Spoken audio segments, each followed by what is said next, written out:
Para el ciudadano medio español es mucho mejor tener Meloni o una Meloni que tener a un Pedro Sánchez. Bueno, ¿por qué no agarran a los atletas trans, estos que boxean y le rompen la cara a las mujeres, y los ponen de bomberos? Claramente Elon no es nazi, ni era un saludo nazi, pero Elon sí es Asperger. No me sorprende que alguien que quiera hacer un gesto así desde el corazón le salga así. Hay una actitud tan grande contra la empresa que se puso muy difícil hacer cosas. Hay un gobierno clientelista que quiere que la gente sea pobre para pedirle favores. Y se reían de ellos y le decían como blanquito de mierda. Era un racismo de negros hacia blancos y para mí fue un shock. A mí me parecía que el monopolio del racismo lo teníamos los blancos. Los inmigrantes en España que vienen como yo hablando español, yo creo que muchos así solo contribuyen. Yo creo que por eso le va tan bien a Madrid y tan floja a Barcelona, porque los catalanes dijeron que iban a atraer a los que no hablaban español. Si hay cambio de gobierno, ¿se queda en España? Si sigue Pedro Sánchez. Martín, gracias por atender a las cámaras de The Objective. Muy buenas. Usted no rehuye ninguna polémica. Trump, Milei, la situación del Oriente Medio con Israel, Gaza, aquí el gobierno de Sánchez. Habla sin tapujos en redes sociales y en las últimas semanas le he visto en muchas apariciones en medios de comunicación. ¿Por qué? ¿Qué le aporta a un empresario, a un inversor, a un emprendedor como usted significarse tanto en asuntos tan complejos? Bueno, yo tengo una vida curiosa porque vivo en España, pago mis impuestos en España, soy ciudadano español, pero mi trabajo es todo en Estados Unidos. Entonces yo viajo una semana por mes a Estados Unidos, el resto lo hago por Zoom en España. Pero la pregunta es ¿por qué? ¿Por qué si yo antes hice Yastel, Eolia y otras empresas aquí, ahora Barter, ¿por qué hago tanto en Estados Unidos? Y yo creo que es por eso que estoy hablando en la televisión, es por eso que estoy hablando con medios, es porque se ha puesto muy difícil para un emprendedor hacer emprendimientos en España. Es decir, este país, cuando yo llegué en el año 95, había un gobierno socialista, el de Felipe González, pero era un socialismo que buscaba el desarrollo económico y que sentía que si no había un sector privado muy fuerte, no podíamos tener un estado de bienestar. Y yo siento que ahora hay un gobierno que también es socialista, pero muy diferente, así como era muy diferente el gobierno de Clinton y de Biden. Y este gobierno dificulta mucho el accionar de los emprendedores. Y yo lo que quiero es un país más libre en el que podamos hacer empresas, crear empleo de calidad y hacer lo que en una época hacíamos, que en mi caso fueron empresas como Yastel y Eolia, y que ahora ya está todo tan hiperregulado que decidí que tenía que hablar un poco del tema, porque si no, mis oportunidades aquí, bueno, yo no iba a tener más. Dicho de otra manera, si usted hoy quisiera poner en marcha, o con este gobierno en la época en la que usted puso en marcha Yastelia.com o Eolia con Miguel Salís, etcétera, ¿cree que con la regulación o con este gobierno en aquel momento no hubiera sido posible? Yo creo que había un espíritu en España. Si uno piensa, España inclusive antes que llegara yo, la creación de empresas como Mango, Inditex, era una época que se hacían grandes empresas, que inclusive hoy siguen siendo las empresas más valiosas de España. Pero en los últimos 10 años es muy difícil pensar. Veamos lo que le pasó al fundador de Globo, Oscar Pierre, que es amigo mío. A Oscar Pierre directamente lo criminalizaron por hacer Globo. Los mismos burócratas del Partido Socialista que están todo el día pidiéndose los globos, están pidiendo el encarcelamiento de Oscar Pierre y están atacando a Oscar Pierre de una manera horrible, de una manera, diría, antidesarrollo de España. Porque al final Globo es un servicio fantástico y útil y es como hay una actitud tan grande contra la empresa desde el presidente Sánchez para abajo que que se puso muy difícil hacer cosas. ¿Y por qué esta actitud contra la empresa de Sánchez y su gobierno? ¿Cree que obedece a alguna cuestión ideológica?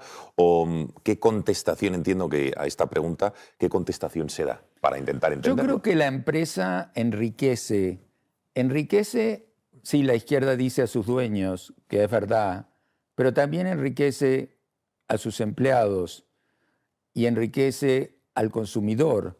Es decir, los países que mejor les va, como en Europa, Suiza, por ejemplo, tiene unas empresas súper exitosas en muchos sectores y tiene, digamos, para tener los pobres más ricos del mundo, que es lo que tiene Suiza, tienen también los ricos más ricos del mundo.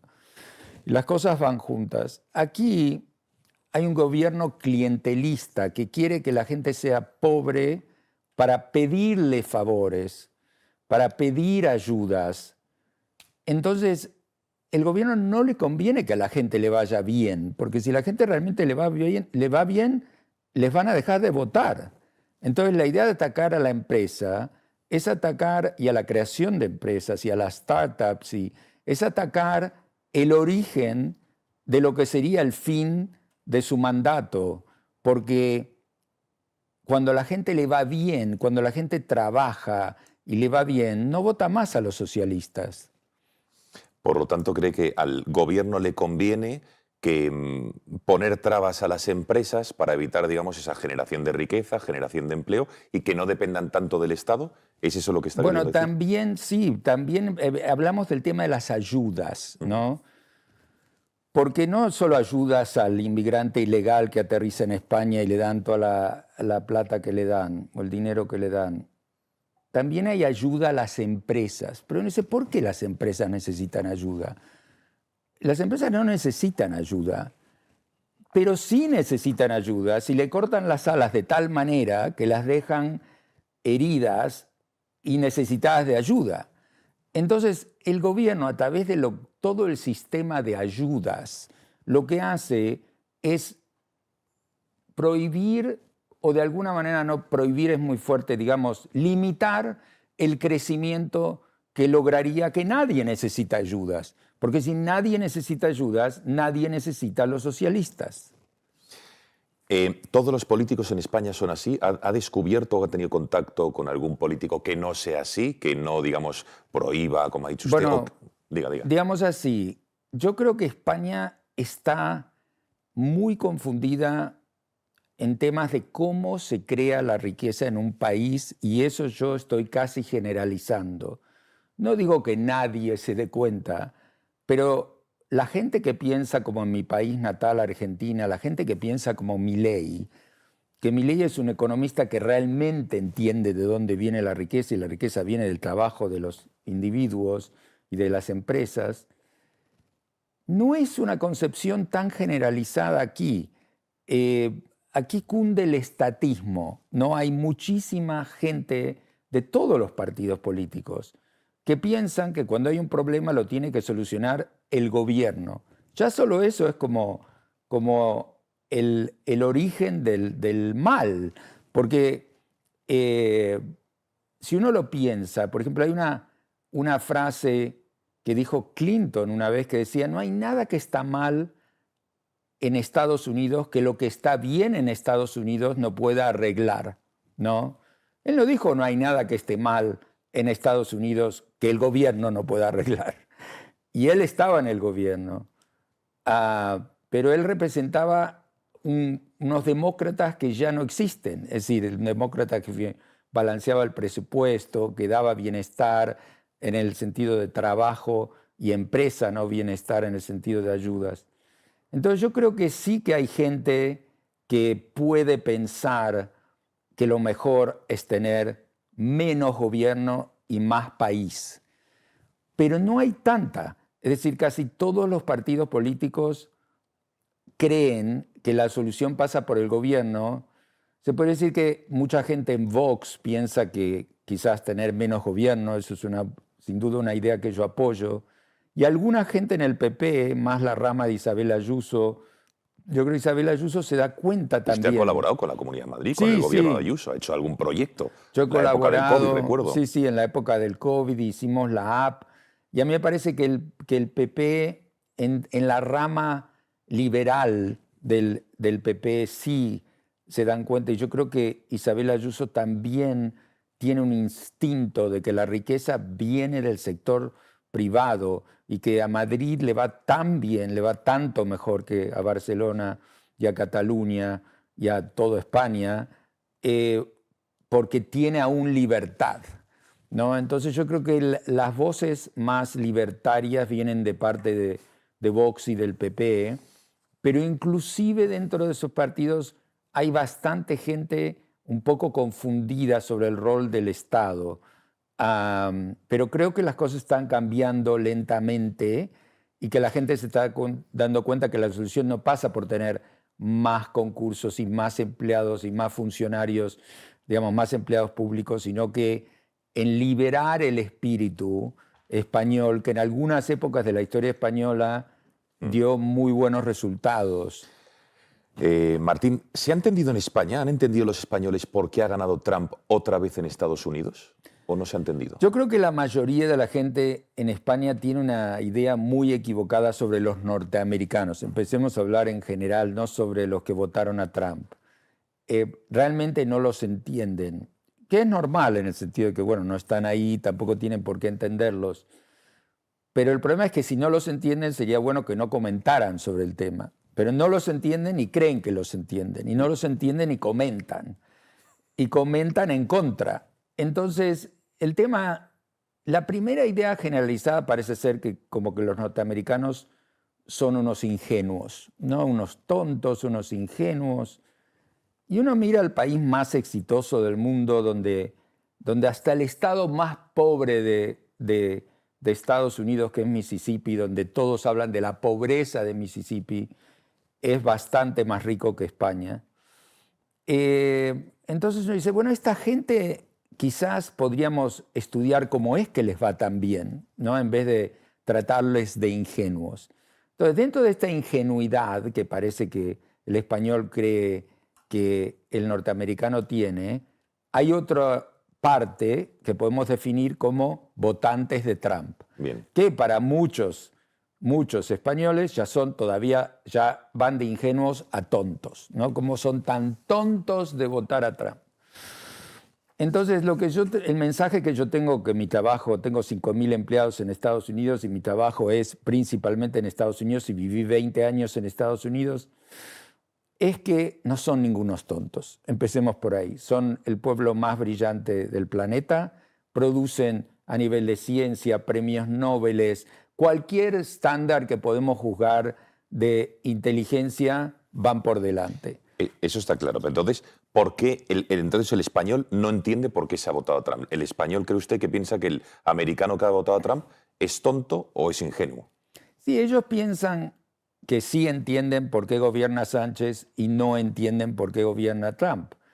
Y yo realmente le preguntaría a todos estos españoles que parecen entender por qué una persona que salió segunda en las elecciones y que además con el 31% de los votos tiene que ser más aceptado que alguien que sacó el 51% de los votos, que es Trump, y además que para gobernar Pedro Sánchez tuvo que aliarse con un montón de gente que directamente quiere ver el fin de España, que no quieren que España siga como, bueno, que desaparezca tal como existe. Habrá, según ellos, otra España, una España, es como decir, bueno, te voy a quitar un brazo y una pierna, pero vas a seguir caminando por el mundo.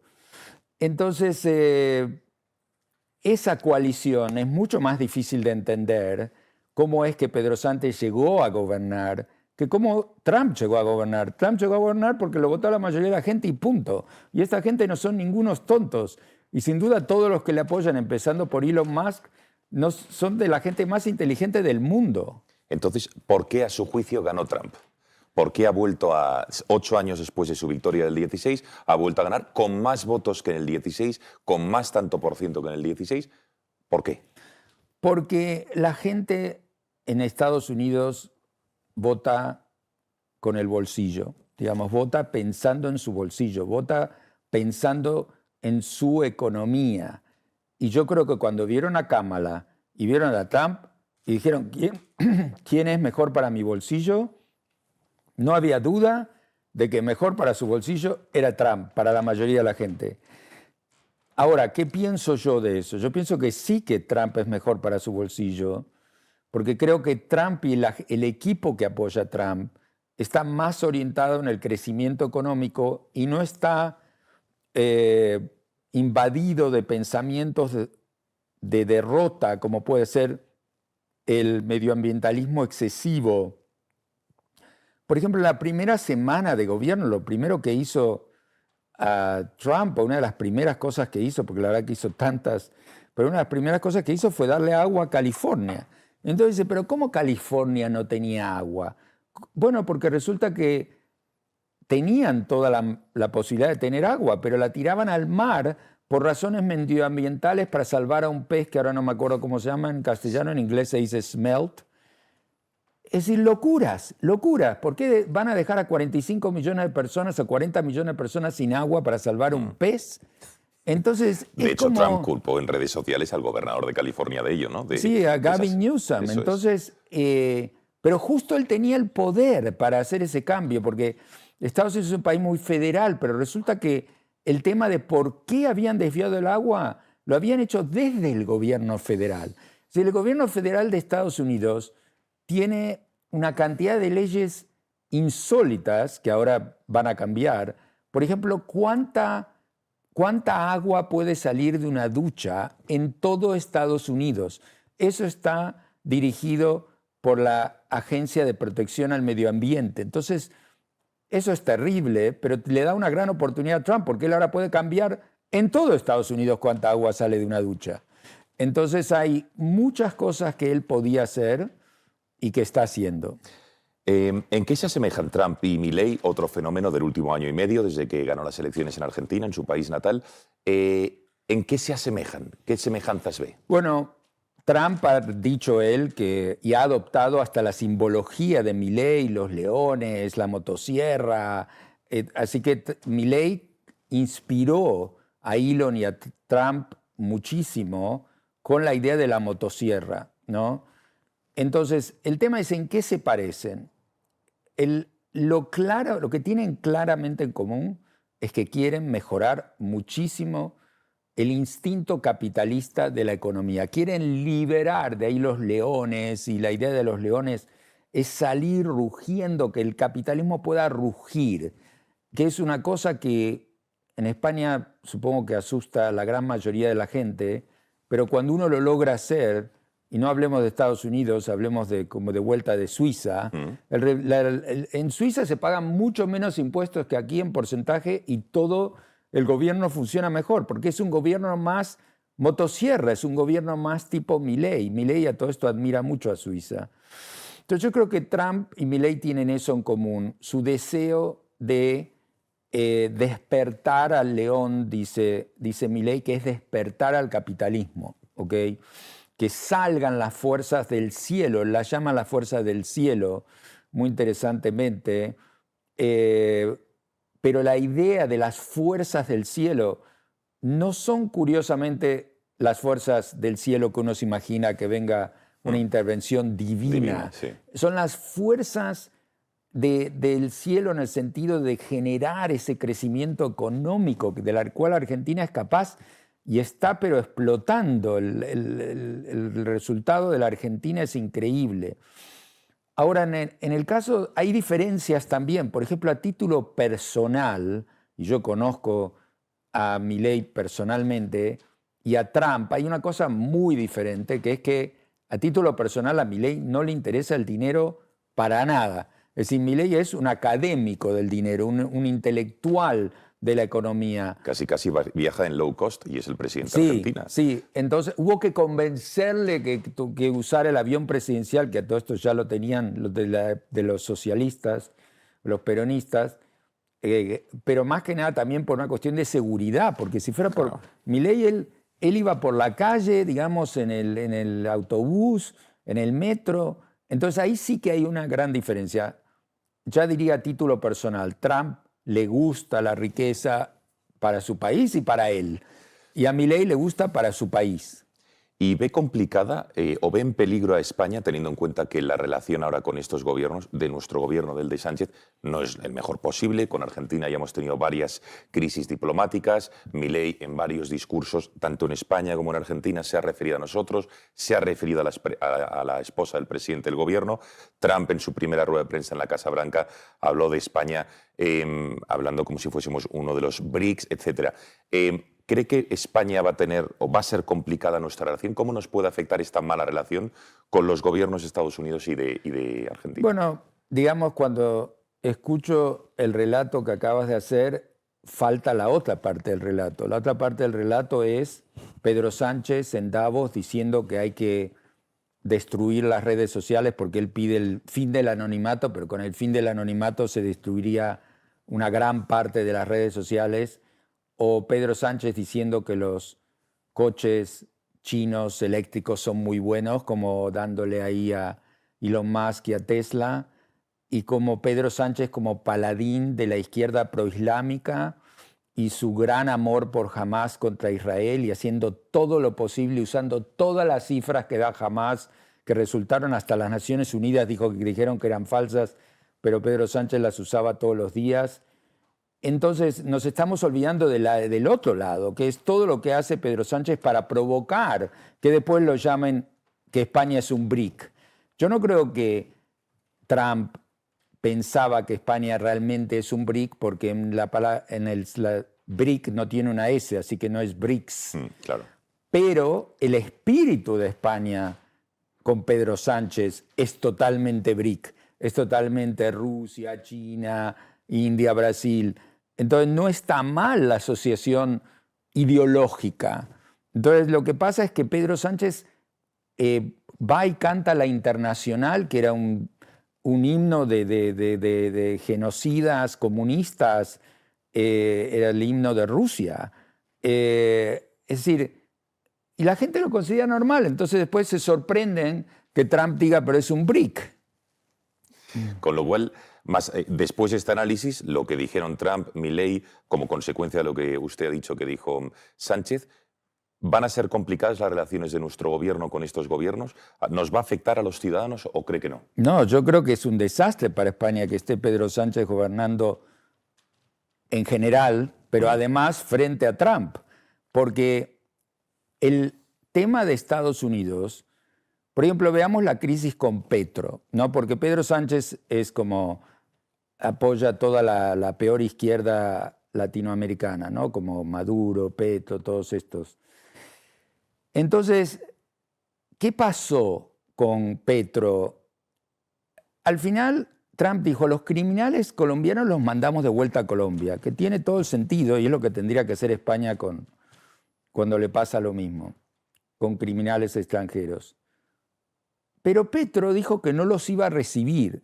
Y entonces Trump le dijo, mira, te voy a meter 25% de aranceles ahora y 50% la semana que viene, no sé qué les dijo, y por supuesto Petro dijo, ¿dónde están? Traigan por favor a esos criminales. Pero además es muy interesante por qué.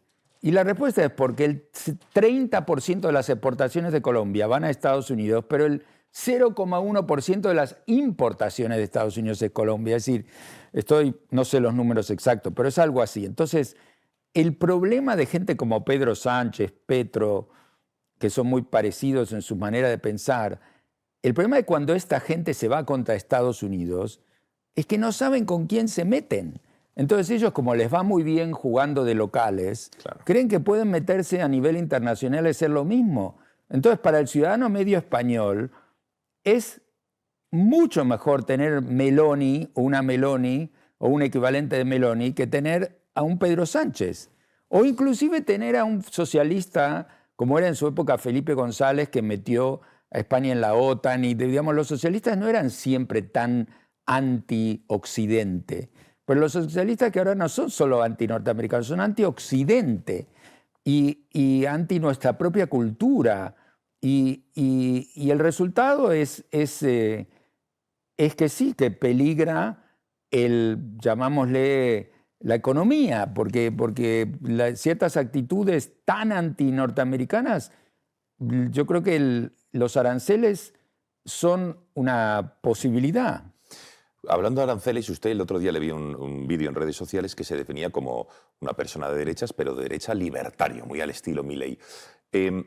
Pero, por ejemplo, en esto de los aranceles de Trump, no es muy libertario, no es muy liberal poner aranceles e ir en contra del libre comercio, ¿no, Martín? Yo creo que para Trump, yo creo que Trump no quiere aranceles, empecemos por ahí, pero sí se da cuenta que los aranceles son una manera de luchar políticamente contra ciertas injusticias, como que no te acepten los criminales, un país que tiene, además Colombia con la tradición que tiene de narcotraficantes y todo es casi diría, todavía más tendrían que aceptar a sus traficantes de drogas y todo eso. Entonces, pero yo creo, yo soy, como dijiste, derecha libertaria, Milei vio a la libertad, pero entiendo los aranceles como una táctica de guerra sin armas, que me parece que puede funcionar, y en ese sentido lo apoyo. Guerra económica, digamos. De guerra económica, por eso dice guerra sin armas. Claro, claro.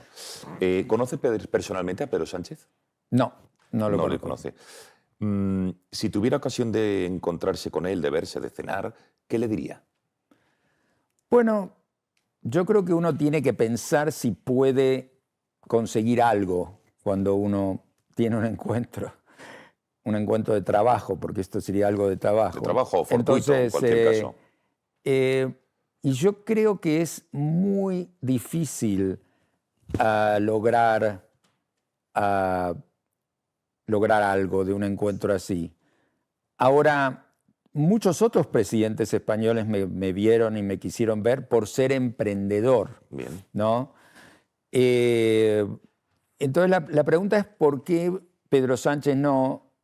Teniendo en cuenta que yo antes tenía unas ideas políticas diferentes que las que tengo ahora, en las que podría haber ocurrido algún tipo de encuentro, pero yo creo que realmente Pedro Sánchez no tiene interés de reunirse con emprendedores y que es una situación que refleja su manera de pensar. Ahora, si la pregunta es qué me parece que tendría que cambiar Pedro Sánchez, sin duda, siendo judío, hablaría mucho de su equivocada visión de Israel y su apoyo a Irán y a Hamas y a los Houthis y a Hezbollah. También hablaría del tema de la creación de empleo de calidad que pueden traer las empresas en España. Hablaría del tema de cómo tener tantas capas de gobierno arruinan la economía. Hablaría del tema de cómo lograr que el espíritu de los españoles triunfe por encima de la capa ya somnífera del gobierno que trata de hacer, de alguna manera, chupar el talento en puestos gubernamentales inútiles en vez de en empresas que podrían hacer que España vuelva a tener el protagonismo que tuvo cuando era la octava economía del mundo, digamos en el año 2000. ¿Le tienta la política? O, dicho de otra manera, ¿le veremos alguna vez de manera, no sé, activa, no le veo a usted en primera fila en ningún gobierno, pero sí apoyando, no sé si en la sombra o de cara al público como hace el señor Musk a Trump en Estados Unidos? ¿O no? ¿O es un aspecto? Yo hago política, pero la hago a mi manera. Y yo creo que hoy en día no hace falta tener un cargo público para hacer política. Hoy en día, con el poder de comunicación que cada persona tiene en redes sociales y la capacidad de escribir un WhatsApp o un mensaje de texto, en Estados Unidos usan más texto que WhatsApp, pero a tanta gente que por suerte me ha dado la vida, yo escribo frecuentemente ideas que se me ocurren a gente en Argentina, en España, en Estados Unidos, digamos en esos tres países. Entonces yo hago política, o diría que hago políticas con ese, es decir, no sé, voy a contar una que espero que no me meta en líos por contar, no creo que es un gran problema. Pero, por ejemplo, el otro día estaba pensando cómo se podría conseguir más seguridad jurídica en Argentina. Entonces, pensé que una de las soluciones, y no sé si se puede implementar, pero la compartí con gente del gobierno, que era ¿por qué en Argentina no hacen que el inglés también sea un idioma oficial? Entonces, bueno, ¿cómo se va a hacer que la Argentina obviamente hablamos español? ¿Por qué el inglés? Pero si uno hiciera del inglés un idioma oficial, y si se pudieran hacer todos los contratos cuando la parte vendedora y compradora, cuando las dos partes aceptan, si el derecho civil pudiera ser también en inglés, sin traductores ni nada, porque ahora con ChatGPT, con todo se puede traducir todo, y ya nadie lee nada y todo el mundo pide un resumen, entonces lo comenté y a bastante gente le gustó la idea esta de hacer el inglés el idioma, otro idioma oficial. Obviamente el idioma es el español, pero que se puedan hacer contratos en inglés. Esa era y que se puedan hacer inversiones en inglés, contratos en inglés, porque los inversores muchas veces no hablan español. Bueno, eso es un ejemplo. Yo no sé si mañana van a sacar esto en Argentina, pero cuando se me ocurren ideas así, las comunico. Entonces yo hago políticas que son no tanto la política, sino ideas concretas, y como esa debe haber 3 por mes que se me ocurren y que comparto ya sea con alguien. Bueno, voy a contar otra, con Isabel Ayuso. Yo le dije a Isabel Ayuso, no puede ser que haya tanta tierra rodeando Madrid. Esta ciudad es increíble comparada con Londres, es la tercera ciudad más grande de Europa, y tiene tanta tierra sin construir, que ¿por qué no recalifican los terrenos que están todo alrededor de Madrid, inclusive aquí en el norte de Madrid, entre San Sebastián de los Reyes, Barajas, está lleno de campo? Entonces, bueno, yo no sé si ella va a recalificar los terrenos, pero cuando a mí se me ocurre ese tipo de cosas, las escribo, las digo y quiero ayudar. Después quizás hay razones por las cuales el inglés no puede ser un idioma oficial, sí, no se pueden recalificar los terrenos, claro. Pero yo tengo comunicaciones frecuentes con Elon Musk, con gente del gobierno de Estados Unidos, con gente del gobierno de aquí, bueno, no con el gobierno socialista, pero porque no tengo ninguno en el WhatsApp, pero... No, ningún ministro, no habla con ningún ministro español. No. Pero las pongo en X, digamos, las pongo en la red social cuando se me ocurren ideas de cosas que pueden ayudar a la economía española o a la economía de Menorca, por ejemplo, porque voy mucho a Menorca y me gusta Menorca y quiero ayudar en Menorca. Entonces... Está claro, sí, sí. Lo que puede lo hace. Sí. Por cierto, el otro día Milei en Davos fue muy contundente y crítico con la ideología woke, la ideología de género. Dijo que cuestionaba incluso la idea misma del sexo, hombre-mujer, y que junto con otras ideologías, feminismo, el aborto, el ecologismo, que son cabezas, dijo, de una misma criatura para justificar el avance del Estado y acabar con causas nobles. ¿Qué le parece esta cruzada tanto de Trump como de Milei contra la ideología woke y contra la ideología de género que dicen que ha hecho tanto daño a las sociedades? Bueno, yo creo que como la inspiración principal de Milei es la economía, la de Trump también, yo creo que detrás de todo esto hay un discurso que tiene que ver con que la economía funcione mejor. Bien. ¿Ok? Entonces, por ejemplo, si uno tiene que tomar en una empresa a gente de diversas razas o religiones o géneros para cumplir cuotas, es muy probable, la probabilidad de que el talento de esa gente sea el mismo del que se podría tomar sin cumplir esas cuotas es muy baja. Es decir, lo más probable es que uno toma gente menos capacitada, pero que cumple las cuotas. Entonces, Milei, Trump, lo que quieren es que la economía vaya bien. Y para que la economía vaya bien, tiene que ir el mejor empleado. Y si el mejor empleado es negro, si es blanco, si es musulmán, si es cristiano, si es judío. El tema es el mejor empleado. Talento. Entonces, el mejor talento. Entonces, todas estas políticas que tratan de como administrar la economía a través de la raza y de la identidad son dañinas. Son dañinas para la economía. Más allá de eso, yo creo que hay otras que son todavía más dañinas para la sociedad, ¿no? ¿Cómo cuáles? Bueno, yo creo que por ejemplo, enseñarle, sexualizar la niñez, hablar muy temprano. Digamos, yo soy padre de 7 hijos y tengo mucha experiencia en el tema de tratar con niños. Y mi trabajo principal es la fertilidad y ya hemos ayudado a que nacieran 165.000 bebés en Estados Unidos. Así que tengo una conexión con la niñez. Y a mí me parece que las cosas a su tiempo, ¿no?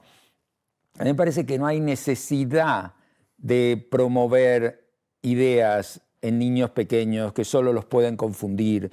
Me parece que la mayoría de la gente que cree que ha nacido en el sexo equivocado cambia de opinión o es un momento en su vida y que si en ese momento uno le corta los genitales, que al final es lo que es esta operación, ya es irreversible y no le veo ninguna, digamos, yo creo que hay que, no sé, que habría temas que habría que dejarlo para los 18 años o para los 25 años, pero sin duda no para los 9 años. A nivel empresarial, en negocios, empresas que usted ha fundado, en los 5.000 trabajadores que dice que tiene en esta empresa de fertilidad de Estados Unidos, ¿ha tenido que cumplir con estas cuotas de género? ¿Le han obligado a hacer estas contrataciones por procedencia, orientación sexual, sexo, nacionalidad o no? En algunos casos, digamos, en algunos casos sí. Y estoy hablando de Estados Unidos porque creo que en todas mis empresas habrá 30 empleados, bueno, 50 empleados en España y como dije, 5.000 en Estados Unidos. En Estados Unidos. Entonces, en España, curiosamente, es menos común eso que en Estados Unidos.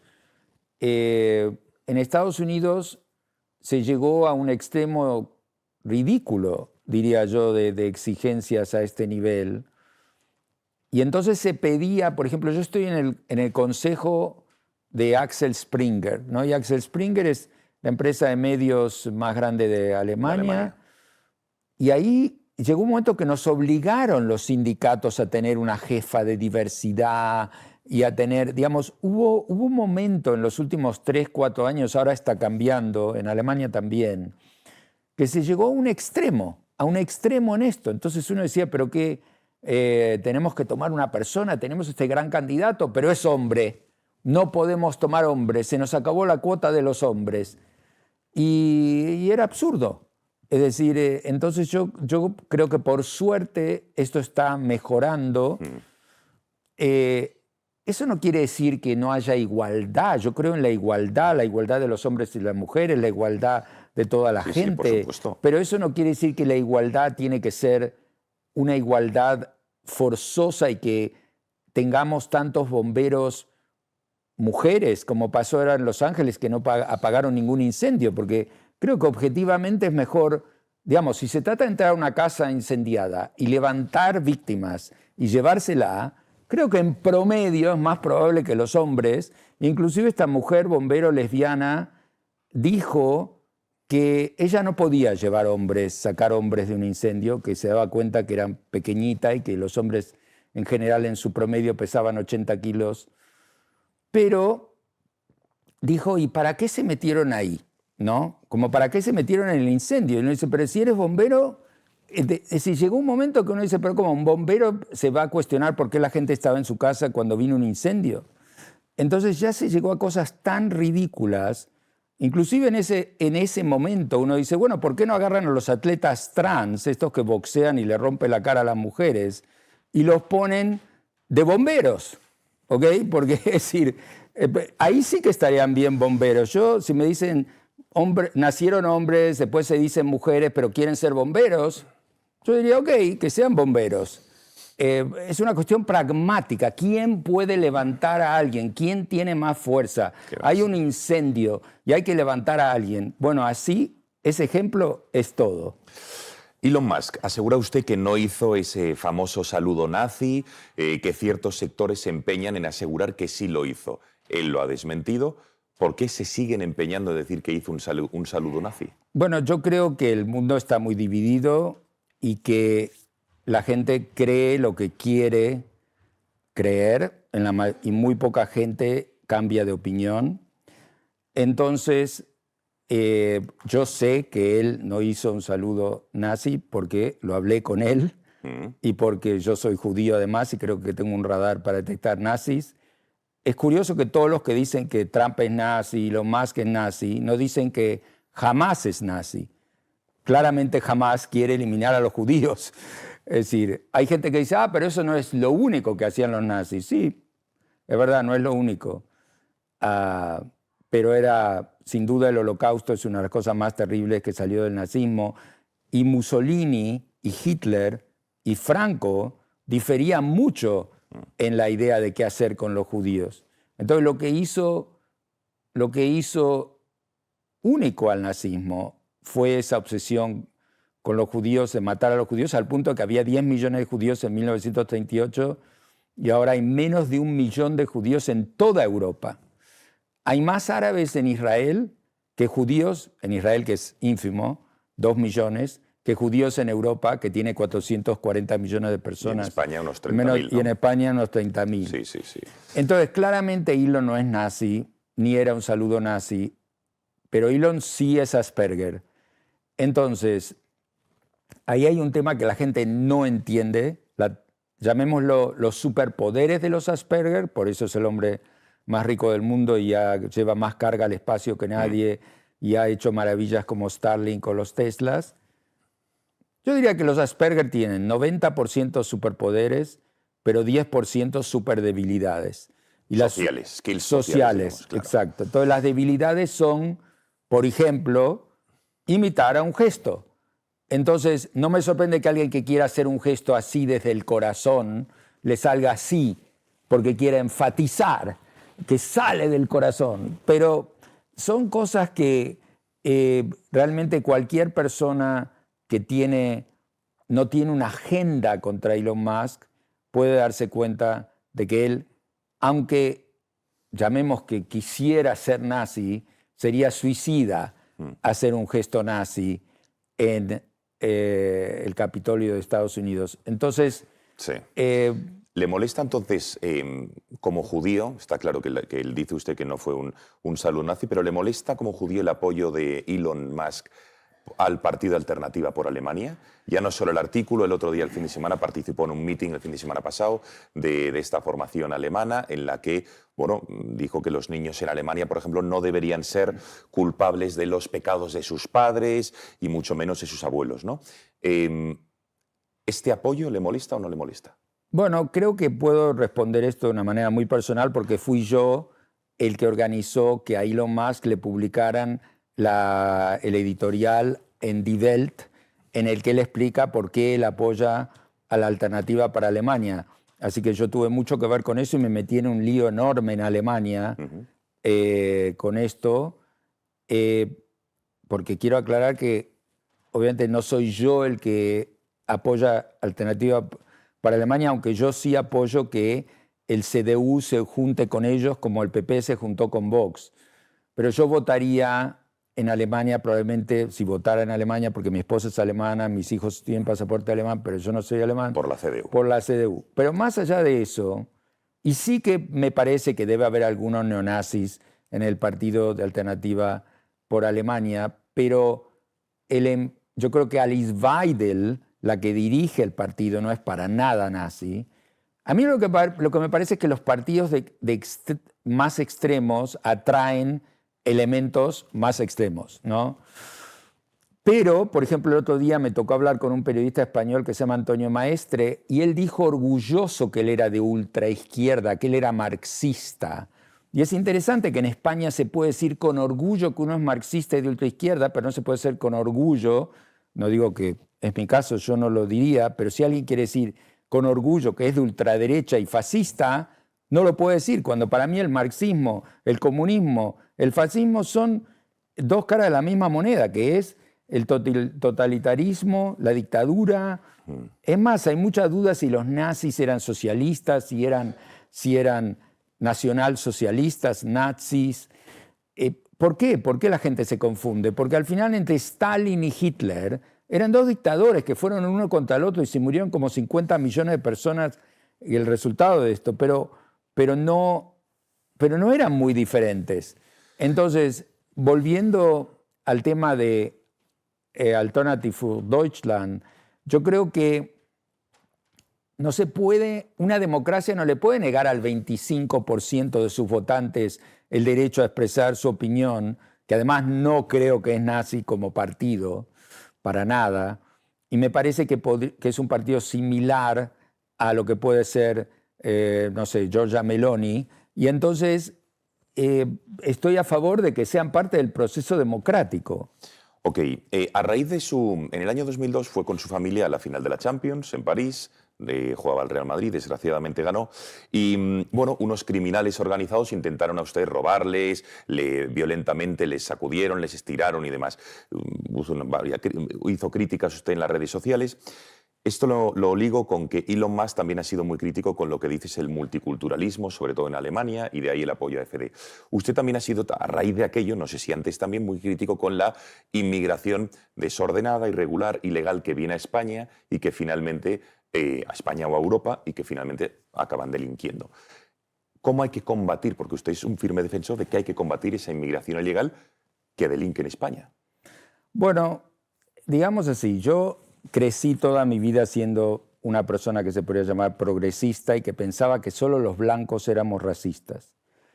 Y en Saint-Denis, en la final de la Champions, cuando el Madrid le ganó al Liverpool, fuimos asaltados por miles de personas africanas o de origen africano que a mi hijo, a mis hijos, nosotros cometimos el error de ir con mis hijos, que ahora tienen 11 y 8 y en ese momento tenían 2 años menos, y se reían de ellos y le decían como blanquito de mierda, blanquito. Era un racismo de negros hacia blancos y para mí fue un shock. Es decir, yo no conocía, no sabía, a mí me parecía que el monopolio del racismo lo teníamos los blancos. ¿Pasasteis miedo? Y pasamos mucho miedo. Nos rescataron un grupo de españoles que hicieron como un escudo humano, los fans del Madrid, hicieron como estas tortugas romanas, nos pusieron en el medio y nos fueron sacando de esa multitud de africanos y nos llevaron hasta el metro, donde pudimos escaparnos, ¿no? Entonces fue uno de los peores momentos, bueno, ni hablar de lo que piensan mis hijos ya de ir. Uno le dice, todavía hoy le dice ir a París, no voy. Okay. Yo traté, a mí me gusta París y hablo francés y todo, ¿no? Pero digamos, fue un trauma en nuestra familia. Entonces, ahí fue un despertar o un momento en el que yo sentí, wow, tanta gente nos odia, porque no era uno que nos odiaba, no era un incidente que uno dice, bueno, aparecieron 3 que odiaban a los blancos, ¿no? Aparecieron miles que odiaban a los blancos. Y entonces yo dije, pero ¿qué está pasando en Europa? Estamos suicidándonos. Es decir, pero además, obviamente, se puede tener una inmigración positiva. Pero entonces yo creo que para tener una inmigración positiva, bueno, hay unas propuestas que leí en Alemania que me parecieron interesantes, aunque mucha gente en España me dijo que no servirían para nada, pero que es como hacerle firmar un contrato social a la gente que entra a Europa y que si rompen ese contrato social se los puede echar. Deportar, sí. Y el contrato social diría, por ejemplo, que yo acepto que los hombres son iguales que las mujeres, yo acepto que los homosexuales son iguales que los heterosexuales, yo acepto que los judíos son iguales que los cristianos, yo acepto que los cristianos son iguales que los musulmanes. No sé, serían las cosas más obvias para nosotros en Europa, pero que si firmaran eso y después dicen otra cosa, se los pueda, o actúan de una manera, se los pueda hacer volver a sus países. También otras ideas que escuché para filtrar la inmigración y conseguir la buena, porque claramente yo soy un inmigrante y hay una inmigración que venimos a España a trabajar, a Estados Unidos a trabajar. Los argentinos, curiosamente, leí el otro día, de las 100 nacionalidades que inmigran a Estados Unidos, es la 5ª más exitosa de todos, comparado con todos los ciudadanos del mundo que van a Estados Unidos. Entonces, obviamente, los argentinos que van a Estados Unidos les va súper bien y quieren trabajar. Pero ¿cuál sería una prueba? La prueba más sencilla, y leí una propuesta en Suecia que están haciendo esto, Y es decir, que el inmigrante no puede recibir ningún tipo de ayuda hasta que no cotice por lo menos por 10 años o 20 años. Entonces, eso filtraría. El inmigrante que quiere trabajar, bienvenido. Y el que quiere recibir el estado de bienestar sin hacer nada, no va a recibir nada. Entonces, no es que yo me transformé en una persona en contra de la inmigración, que tendría que ser yo en contra de mí mismo, y no estoy.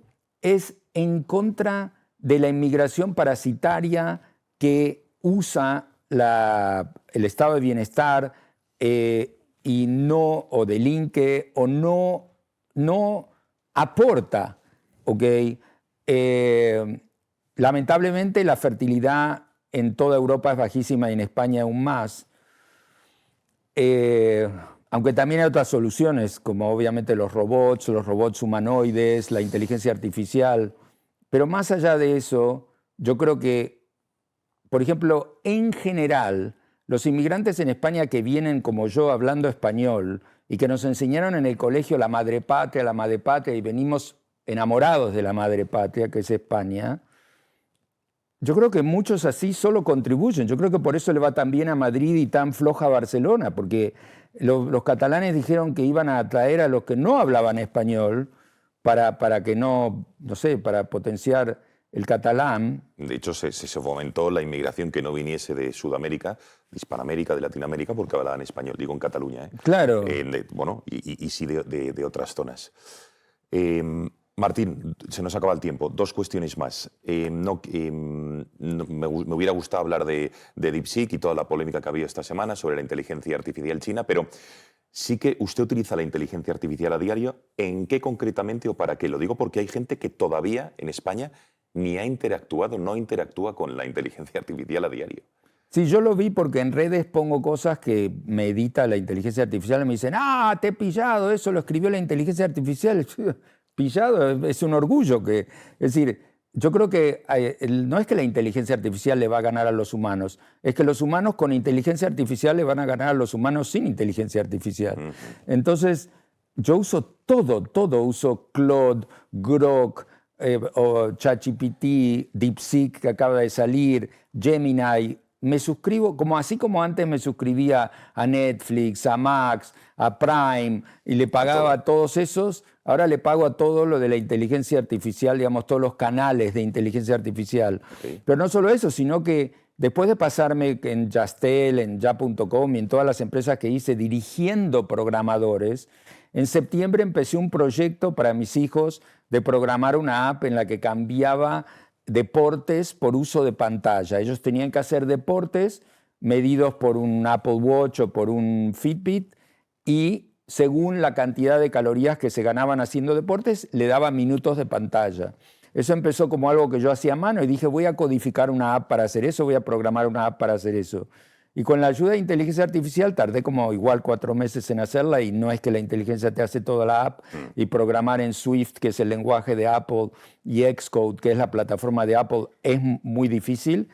Pero yo diría que así como con la primera app tardé 4 meses, con la segunda que estoy haciendo ahora llevo 1 mes y medio y ya casi la tengo.